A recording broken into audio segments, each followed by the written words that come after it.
You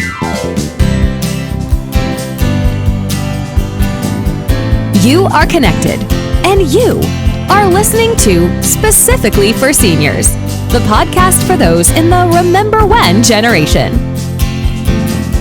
Today's podcast is available everywhere you listen to podcasts and with video at Specifically for Seniors YouTube channel. Now, here's your host, Dr. Larry Barsh.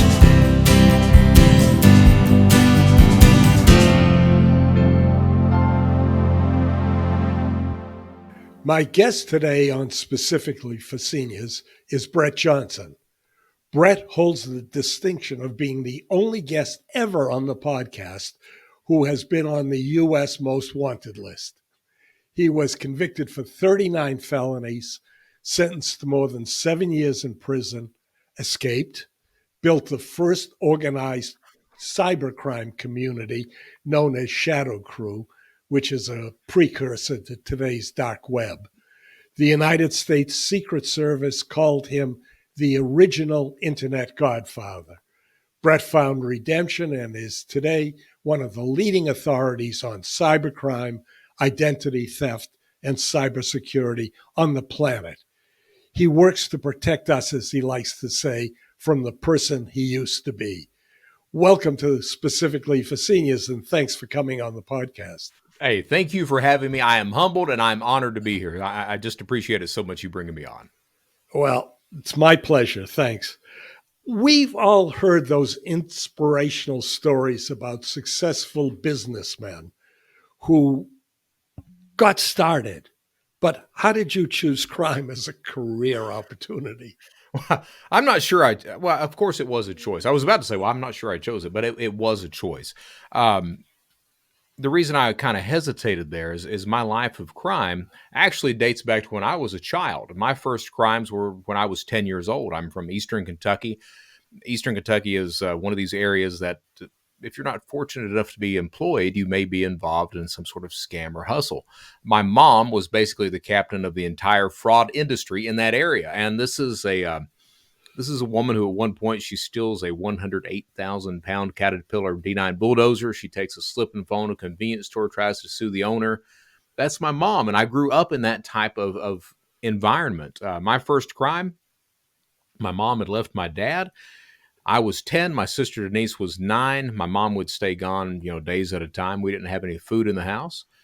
My sister walks in one day. She's got this pack of pork chops in her hand, and I'm like, "Where'd you get that?" And she's like, "I stole it." And I was like, "Show me how you did that." So she takes me over, shows me how she shoplifts food. And I'm like, best idea ever. So we start stealing food and look across the way. There's a Kmart over there. Well, Kmart's got a heck of a lot more than food. So it becomes this perverted form of Maslow's hierarchy of needs. Books, games, jewelry, music, toys. Yes, until mom comes home, sees the stolen stuff, asks where it came from. I stand up. We found it. She's like, "No, you didn't find that." My sister Denise, 9 years old, she stands up. She's half proud. She's half pissed off. "We stole it." My mom looks at my sister. "Show me how you did that." And she joins us. Not only does she, here's the thing, not only does she join us, but she calls her mother to join us as well. We become this intergenerational shoplifting ring in Eastern Kentucky. That's my first crime right there. Now, and here's the thing. I mean, some people will think I'm trying to say that my childhood resulted in my choices as an adult. That's not true. When I chose to break the law as an adult, I chose to do that. I chose to victimize people. When you're a child, you can't help that. My sister, for example, she had the exact same upbringing that I did. Other than that one shoplifting experience, she goes off to be a great teacher, a great parent, just a great citizen overall. Me, I'm the guy that kept on going. And as I kept going, I got more involved in the types of scams and hustles and frauds that not only my mom, but every single person on that side of the family was involved in. So I grew up knowing how to do charity fraud, insurance fraud. So think faking stolen cars, faking accidents, burning homes for cash. I grew up breaking and entering, trafficking drugs, illegally strip mining coal. I mean, you name it, I've got a pretty good background in many types of fraud until I finally just branched off on my own and went into cybercrime. Ah, yes. Thank goodness for the internet. Oh yeah, right. Yeah. I once told my first wife that the only thing I ever used a computer for was to either play PC games or to commit fraud. That's how bad it was.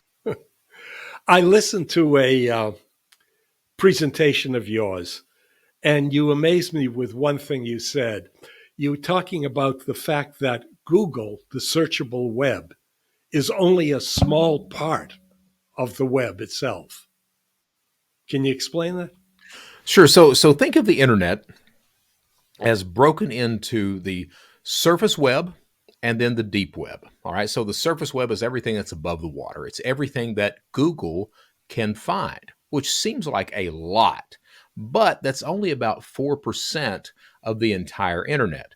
That other 96% is below the water. It's called the deep web. All right.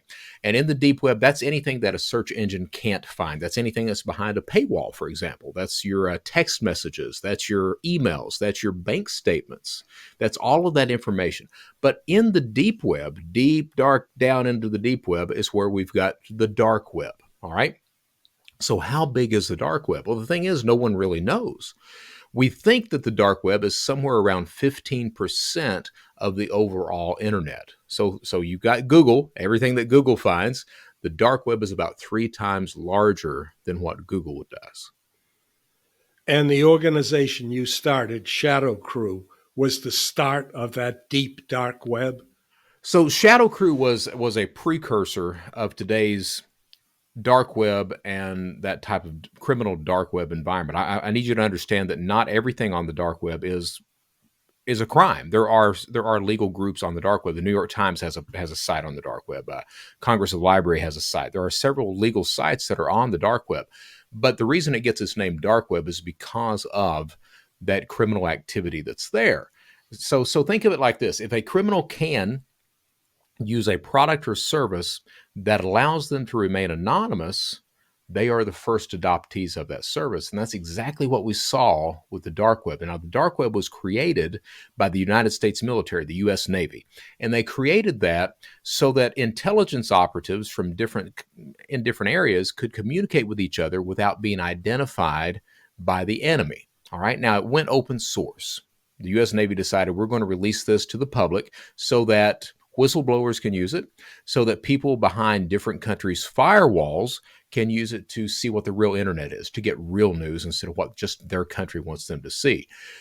And again, what they forgot was the first adoptees of any tech that allows you to remain anonymous are criminals. That's exactly what we saw with beepers. It's what we see with a Tor browser. It's what we see with today's cryptocurrency. The first adoptees are criminals. And that kind of ate everything alive. So today on the dark web, and you have to use a specific browser to access the dark web. Today on the dark web, most criminals, they venture down to the dark web to get whatever information, to get whatever products they need. So if they need to buy, say, your personal information, your credit card details, things like that, they typically go to the dark web, to one of these dark web marketplaces. Shadowcrew was a precursor to that. We were the first criminal marketplace on the internet. Now, we weren't in the dark web because the dark web hadn't been created at that point, but we were a precursor to that. And what I did was I initiated a trust mechanism that criminals could use, and that mechanism is still in use today in criminal environments. Nothing to be proud of, but that's one of the several claims of notoriety that I've got. How hard is it to get someone's personal information on the dark web? It's not at all. Everyone's information is available. In conferences, I often get the question, what can we do to make sure that our information isn't compromised? Well, the answer is nothing. Everyone's information is available. Just last year, we had 2,570 reported breaches. Of those just reported breaches, over 57 billion records compromised just last year. Everyone's information is available. If you can accept that, if you can just go with me on that, then you can ask the next logical question. What can we do if a criminal gets our information that they can't use it? Now, that's something that we can answer at that point. Do people buy information? Is that how it works? It is. So you've got, think of the think of cybercrime as broken into three parts. So you gather data. That's your PII, your personal information. It's your bank account login, your credit card numbers, your passwords, things like that. So you gather that data. Then you go off and you commit a crime. And then finally, you cash that crime out. If you can't put cash in pocket at the end of the day, the crime's worthless to you. So those three necessities: gather data, commit crime, cash out. What you see in cybercrime is that a single criminal, one guy, can't do all three things. He can do one, sometimes two, but rarely can one single person do all three. So you've got these marketplaces that sell credit card numbers, stolen social security numbers, background checks, logins, things like that. That's where you go to buy the information. You get the information, you then commit the crime, then you cash that crime out. So if I'll go to the dark web, I'll buy your credit card details for, say, $12. I get your credit card number, expiration date, 3-digit security code, your name, address, probably your phone number, maybe some browser fingerprint information as well for $12. Now, I buy that from somebody who has stolen that information from you. I then commit whatever crime I'm going to commit with that credit card. I'll go to Apple and get me a cell phone or a laptop or something like that. Now, I get that shipped to me. Then finally, I need to cash it out. So where will I cash it out? I'll put it on Facebook Marketplace, Craigslist, eBay, someplace like that, and cash it out. Interesting. Jeez. Yeah, and understand that this is a crime that's very easy to commit. Very easy. But it's single items. It's got to have a wider range than that. It's got a heck of a wide range. So that's just one specific type of crime. I mean, today you've got, for example, during the pandemic, we had most fraudsters stealing identities to file unemployment claims. The state of California has admitted to $34 billion of fraud being committed against their unemployment system. That's just what they've admitted. It's probably going to hit more like 70, 80 billion by the time that's over. Arizona, 23 billion. I mean, all these states, all 50 states were hit with unemployment fraud. So it's really whatever area a fraudster needs to go to be profitable is where you'll see most fraud hitting at that point. But the internet is wide open for many different types of fraud. Think student loan fraud, credit card theft, bank login fraud, crypto scams, romance fraud, synthetic fraud, medical fraud. I mean, you can name it, and you can find some way to do it online and profit as a criminal. So just as part of that, let me ask you a question. Why do we still have social security numbers on little pieces of paper? That's a very good question. and let's be honest. I mean, the Social Security Administration, on the card, it says this is not a form of identification. Yet everyone uses it as a form of identification, including government agencies. And it's insane. It truly is. I am not smart enough to answer that question for you. We do need a form of identification, but having a social security number is not really the best idea to do that, especially where it's a static number like that. Now, back in 2011, the Social Security Administration, they randomized social security numbers. Before 2011, you were given a social security number based on your birth date, based on the state you were born in. After 2011, they stopped that because identity thieves were eating that system alive. They randomized the numbers. Well, when they randomized the numbers, you can no longer tell when the number was issued, the state it was issued in. And because of that, now we've got this thing called synthetic fraud, where fraudsters can use children's social security numbers, or they can just fabricate a social security number out of thin air, use that number, and build up a credit profile from that. That specific crime is 80% of all identity theft that's out there right now. It's 20% of all credit card chargebacks. It's 5% of all overall credit card debt. It's the fastest growing form of identity theft on the planet right now. Whoa. Yeah. I mean, this came up because I just had to change my license to a new state, and I couldn't get a real ID because I didn't have a piece of paper. Right. And they postponed the guidelines on that. So you still have another 2 more years after this year now, to get the real ID to fly. But I had the ID on my discharge papers. Right. I had them on my old Medicare card. Not good enough. That's not good enough. And yet I Right. have this piece of paper in my hand that they will accept. Yeah, it's insane. Because again, I mean, the Social Security Administration, the federal government says, do not use the Social Security number as a form of ID. Yet, that same government bureaucracy requires a Social Security number as a form of ID. Insane. I sent you an email, and your nickname Golem Fun came up. Where did that come from? Well, I am a Lord of the Rings fan. That's honestly where it's from. I was before I got involved into that final type of cybercrime that landed me on the United States Most Wanted list. I was programming satellite DSS systems. So I was hacking into those 18-inch RCA satellite systems. You can take the card out of it, program it, turn on all the pay-per-view. I was doing that, and my screen name on that was Baggins, like Bilbo Baggins. And as I transitioned over to the more proper type of cybercrime, I was like, well, I can't use the same screen name. So I just adopted Gollum and added fun to it. So there you go. What turns you around from bad guy to good guy? That's a good question. It's a long journey that did that. The first is my sister. My sister disowned me. And honestly, my sister is the only real family member that I've got. So she didn't disown me. She knew I was a crook. She accepted me for that, but she disowned me because I got engaged to a stripper. So that was the line in the sand right there. So Denise disowned me, and she didn't talk to me until after I had escaped from prison, until I had actually hit that rock bottom. And then she comes back in my life, sees me for 10 minutes before I get sent off to Texas, and don't see her again for 5.5 years. That's the first turnaround. Took 2.5 years behind the fence for me to accept responsibility. You know, I said earlier that, it was my choice to victimize people. I used to not think that. I used to think, well, I did it for my family. I did it for my wife. I did it for my stripper girlfriend. No, I did it because I chose to do it. It took going to prison. It took my sister disowning me for me to accept that responsibility.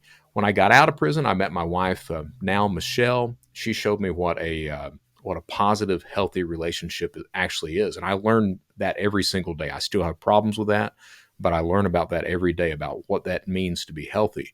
And then finally, I reached out to the FBI. This guy named Keith Malarski, he's retired about 2 years ago, but he was an FBI super cop in cybercrime, and he was involved with some of the arrests of the people that I knew. Sent him a message. I was like, hey, I respect everything you did. You did a great job. I would like to be legal. And the guy responded within 2 hours. He took me in under his wing. He gave me references, gave me advice. He's retired now, but he continues to do that to this day. So today, I'm spokesperson for AARP. I'm the first chief criminal officer on the planet. I teach at Quantico. I lead a very blessed life that I got to tell you, I don't deserve. I don't think I deserve it at all, but I am damn grateful to have it. And we're damn grateful to have you on our side. Thank you. This podcast is specifically for older adults. Right. We are perhaps more susceptible, or is that a fallacy? It's a bit of a fallacy, but not really. Most people think that senior citizens are the most vulnerable group. The most vulnerable group are the millennials. They edge out senior citizens by about 3%. And the reason for that is millennials, if you think about it, millennials, they grew up with the internet. They've listened to the news over the years about all these breaches, almost one a day. So they listen about all these breaches, and they've developed this sense of apathy about cybersecurity. And so they're of the attitude, oh, whatever's going to happen is going to happen. Because of that, they are the most vulnerable. Second in line, and only by about 2 points in difference, second in line are senior citizens. And the reason that senior citizens are so vulnerable, most senior citizens are not horribly tech savvy. All right. And a lot of senior citizens tend to think that, well, as long as I don't do anything online, I'll be safer. The truth of the matter is that it makes you less safe by not doing anything online. And I'll give you an example. So say you bank with Chase Bank or Bank of America. So you don't do it online. You just go into the bank or you write checks or use your debit card and things like that, but you don't really do online banking at all. As a criminal, what I can do is I can go on the dark web. I can buy your information for, at tops, about $100. So I get your complete identity profile for less than $100. I then use that to set up online banking in your name. I then take over your bank account. Now, you know I've taken it over. You call the bank to notify them that, hey, someone's taken over my bank account. But here's the problem. Because I'm the person that set up online access to that, I look more legitimate than you do. So it creates a huge issue. You have to get an affidavit of identity. You have to file a police report. It takes time to get that problem fixed. And during that time is when someone like I used to be can come in. They can do a lot of damage to your finances, to your name, identity, everything else across the board. So what I say is, I don't care if you don't do online banking, but at least set it up where you control it, where someone like me can't come in and do it for you. All right. So have control of your security. That's first and foremost. I've also found that, as I get older, I'm 52 right now, 53 this month, but I found that we like to trust people. I like to trust people. I don't like to live my life paranoid or distrustful or anything else like that. Because we like to trust people, it becomes very easy for a criminal to come in and gain your trust. If you think about it, in order for me to victimize you, I have to get you to trust me to some extent. Now, the way that's developed online, trust is established online through technology, tools, and social engineering. So when I talk about technology, that's your laptop, it's your desktop, it's your cell phone, but it's also the websites you're going to. That's the tech. We inherently trust that technology. We don't understand it a lot of the time, but we trust it. That's one of the reasons with fake news being such a problem. News comes across the line, we trust the story without verifying it. What we don't understand is that criminals use a variety of tools to manipulate that technology. They'll use spoofed phone calls so that you'll think it's the IRS calling, the FBI calling, your bank calling, instead of it being the criminal calling. They use tools to manipulate that. That opens the door. Then we see how good of a con man or a liar, a social engineer they are in manipulating you from that point. So, Facebook. Right. Friend requests. Oh. Games. Did you ever own a Volkswagen? Do you want to be part of our club? Right. How about that for a fraud? What I would say on your social media, I don't care if it's Facebook, I don't care if it's LinkedIn. LinkedIn's a little different. I don't care if it's Facebook, if it's Twitter, things like that. You need to be aware of how you're sharing your information, because here's the thing. Cybercrime today has a real world aspect. For example, I can go on Facebook. I can start reading your Facebook profile, and I can see what you got for Christmas or what you got for your retirement gift. So if you've got, say, a Rolex, something like that, I know I've got me an expensive Rolex in your house. I just have to go and get it. Now, if you're going on vacation someplace, are you going to brag about where you're going on vacation? Are you telling everyone where you are? A lot of people do that. So you're telling me when your home is empty. More than that, you're telling me what your birth date is. You're telling me your mother's maiden name because you're wishing your mom happy birthday. You're doing all this stuff. But it gets far, far worse than that, because there are predators online that use children's pictures to create deep fakes to use as monetary gain to other more criminal sites that are out there. So you have to be very aware of who you're sharing information with and what type of information that you're sharing, because all of that is public as long as you've got it public, and Facebook wants it to be public. So be aware of that. All right. I've talked about this in other shows and on stage and things before. We have a situational awareness in the physical world. If we drive someplace and we go in a bad neighborhood, or we walk in a store and something's wrong, we know that immediately. Our hackles raise. We have that situational awareness about us. For some reason, we fail to have that in an online environment, but we need that. We have to know that there are predators in all of these environments, both virtually and in the physical world. Know when you're in a bad situation. Know that there are predators out there. Always be on your guard. And I'm not saying not to trust people, but always trust, but verify as well. That's the most important thing. You need to always verify every single thing. So Say someone calls from, it says the IRS, and they've got the warrant to come arrest you and everything else. What's happening there as a criminal, I'm trying to get you to react emotionally. I'm trying to get you to set reason and logic to the side, a knee-jerk reaction out of emotion, fear, anger, something like that. If I can get you to do that, I'm going to be pretty successful. So you receiving that call, it's important for you to disengage. First of all, hang up. Tell them you'll call them back. They won't want you to do that because you can't call them back.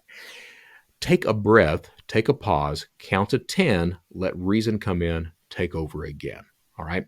Find you a buddy, find you an enemy, find you somebody that you can talk to and bounce these things off of. Your worst enemy in the world, they'll be your best friend in that situation. You can simply call them up. Hey, Bill, this is what's going on. Have you ever heard anything like this? And Bill will tell you, if he hates you enough, Bill will tell you, you're a big idiot.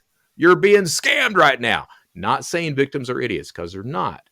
But find a friend, find an enemy, call AARP's Fraud Watch. They'll walk you through it. It's an 800 number. They'll walk you through that scam and help protect you at that point as well.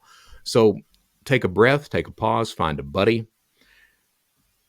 If you receive any requests for unsolicited information, so a criminal online, they're looking for information, access, data, or cash. If you receive any unsolicited request for that, that's something that you never respond to at all. At all. That's a knock at the door. That's a piece of mail in your mailbox. That's a phone call. That's a pop-up message on a screen, an email, text message, anything like that. You never respond to that, because that is going to lead you into trouble. So these are the things that you can do to help protect yourself. The more concrete things you can do: freeze your credit. Credit freezes became free September of 2018. So you have to contact all 3 credit bureaus, freeze your credit, freeze the credit of every single person in the house. Make sure that you're monitoring accounts and you're placing alerts on those accounts where you can. So your credit cards, you can place a $0 alert on most cards right now. So if I go on the dark web and buy your credit card details for that $12 that I mentioned, just ping the card to see if it's still alive. You get a text message saying, hey, someone's trying to steal your card. You can have it locked down at that point. So freeze credit, monitor accounts, place alerts, and then the big one, passwords and logins, because 80% of the population across the planet uses the same or similar passwords and logins across multiple websites. The best solution right now for that is a password manager, and they have some issues, but they're far safer than just trying to come up with a secure password by yourself. In addition, scams for seniors. I got a call one night. Grandpa, this teary voice said, I had a couple of drinks, right, and I got stopped by the police, and I need bail. They knew my granddaughter's name. right. They sounded something like her. The pitch was convincing until I asked the caller what her middle name was. And they didn't have that. They didn't pay enough, apparently. Right. But the fact that people actually got her name was scary. Oh, absolutely. Absolutely. And it's not hard to get that. And you mentioned Facebook. That's one of the places I can get that. If I can't get it from there, I can buy it. So I can go through, and there are legal services where you can do that. You can go through Intellius. You can go through Ben Verified. For example, Ben Verified, for $27 a month, I can pull unlimited background checks on any person that I want to. And that will give me your granddaughter's full name. So these are things that you need to be aware of. That goes back into what I said a second ago. Any unsolicited request for information, it's important not to respond to that. It's important to step back, take a breath, and think about it. Is that your granddaughter that's online? Now, you were smart enough. What's your middle name? You already knew something was off at that point. But most people won't know that. Most people, if you're calling between the hours of 2 and 4 a.m. in the morning, nothing good happens between 2 and 4 a.m. in the morning. So you get that call, you're tired, you're not thinking clearly, and you're automatically put in that emotional response that a scammer wants you to be in. I'm in prison, I'm in jail, I need help, I've been in a wreck, what have you. You're already responding emotionally at that point without being fully cognitively awake. There have also been, in the community that I'm currently in, a Mhm. lot of bank accounts and credit card hacks. Right. Uh, can you explain a little bit about that? I How it comes can. about? So again, everyone's information is available. So that's the first key, getting your complete identity profile. The second key is getting the login credentials for that account. And there's a couple of ways that I can do that. If you're one of those 80% of people that uses the same or similar, it's very easy for me to get your credentials. So it's not hard to get your password and login. The thing is that there are other attacks that are online right now that are a little different than that, so that they sit in the middle between you and the bank and they capture the cookies for that specific login. So they don't have to have your password and login anymore. They just use the cookie, inject that into their specific browser, and they're able to go in and basically be you in your bank account. The way that you fix that is you make sure that you've got multi-factor authentication throughout that system. So some banks have MFA at the login. Some banks also have MFA when you go to send money, change details, things like that. MFA? Multi-factor authorization Okay. or authentication. Authentication. So you need to make sure you've got that multi-factor set up like that, that every step of a change that you're aware of that you've got some sort of code that comes in that you have to enter in to get access to that. Okay. That's how you take care of that. It's the problem is that, and I mentioned that before, these crimes are not difficult to commit. They are not. The problem is, a lot of the problem is that most people, they don't know how to protect themselves, or they've been told how to protect themselves and they've not done it yet. If you think about updates, for example, you've got your browser open or Windows, you're running Windows and you've got a Windows update. Well, you know that thing's going to take 15 minutes to install. And you're like, I'm not going to do that right now. I'm going to wait. Well, the problem is an update is basically a broadcast to every single criminal on the planet telling them which door to knock on to get entry. The longer you wait on updating your system is the longer a criminal has to get in your system and do something about it. Okay. So these are things that you need to be aware of. The security that's out there, you absolutely need to have that in place. And it's not a whole lot that you have to do to protect yourself from the other 90% of the potential victims that are out there.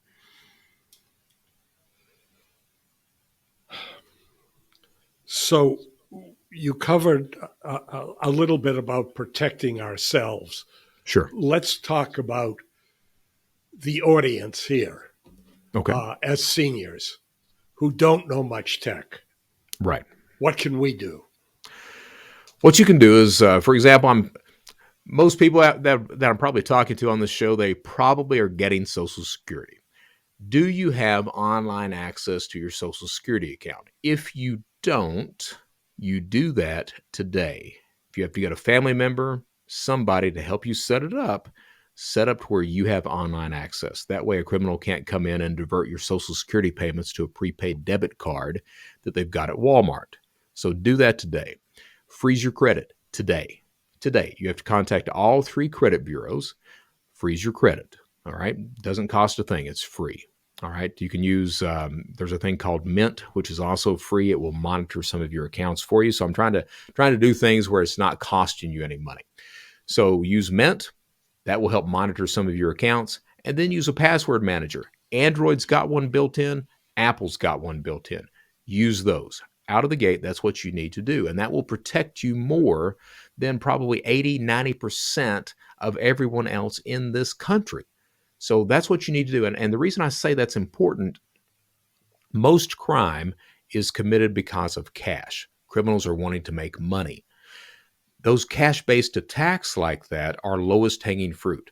That criminal is looking for the easiest access that gives him the largest return. So if you're farther up the tree, you're not going to be hit. He's picking the low-hanging fruit that's out there. And the way you get it farther up the tree, multi-factor authentication, credit freezes, password manager, monitor account, place alerts, things like that. All right. Those are the big ones that you need to do. What I would say, work on your situational awareness, like I mentioned before. Understand that there are predators that are out there. That doesn't mean you have to be paranoid, but there are predators that are out there. If you're on a dating site, for example, there's a lot of bots that are on dating sites, or a lot of fake profiles on dating sites. So you need to be aware of that. You need to be conscious of, is this really this person that I'm talking to? How do I know it's this person that I'm talking to? These are the things that you need to verify. The problem with, a dating site is that we're looking for companionship. We're looking for romance or friendship, something like that. And because we're looking for that, because we've got that desire, it's very easy for a criminal to gain trust in that. So you need to be aware of that. Raise your hackles, raise your guard. That's the big things. You never react out of desperation. Never react in a quick manner. Take your time, because taking your time will give you the chance to think things out objectively instead of subjectively. So that's the big things, I think, right there. You mentioned before the AARP Fraud Watch Network. Mm-hmm. Do you want to tell us a little bit more? Sure. So AARP has this network called Fraud Watch, which they study all the frauds that are out there. They go out in communities. They talk about the different types of scams and frauds that hit older people, and they tell you how to protect yourself against that. They do one even better than that, though. They've got an 800 number. I don't have that in front of me. They've got an 800 number that you can call and talk to someone at Fraud Watch. So say you're on that dating site, or say you've got that piece of mail in your mailbox, or a knock at the door, someone's on the phone. You can actually hang up on them. You can call the AARP's Fraud Watch and you can say, hey, this is what's going on. Does this sound like this is legitimate to you? And here's what Fraud Watch does. They will actually walk you through that scam that you're going through right then. No, it doesn't sound legitimate. And here's how I know, because this is the way the scam actually works. You think about it, these scams are nothing new at all. And just because you're seeing it for the first time doesn't mean it's its first rodeo. It's been around a while. So AARP's Fraud Watch, they're very skilled at that. They're very educated at that, and they can walk you through, show you how to protect yourself, show you how to report to law enforcement, and hopefully get this individual locked up at the end of the day. Any other words of advice? Anything we forgot to talk about? I don't think so. What I would say is stay safe out there, stay secure, stay vigilant. That's the big thing. Have fun, have fun, but be on your guard. I don't believe in leading a paranoid life at all, but I do believe in leading a secure life. So just be careful out there. Brett, thanks. This was so much help, and I think it's going to be a valuable podcast for my listeners. Thank you so much for bringing me on. I appreciate it. Thanks again. If you found this podcast interesting, fun, or helpful, tell your friends and family, and click on the follow or subscribe button. We'll let you know when new episodes are available. You've been listening to Specifically for Seniors. We'll talk more next time. Stay connected.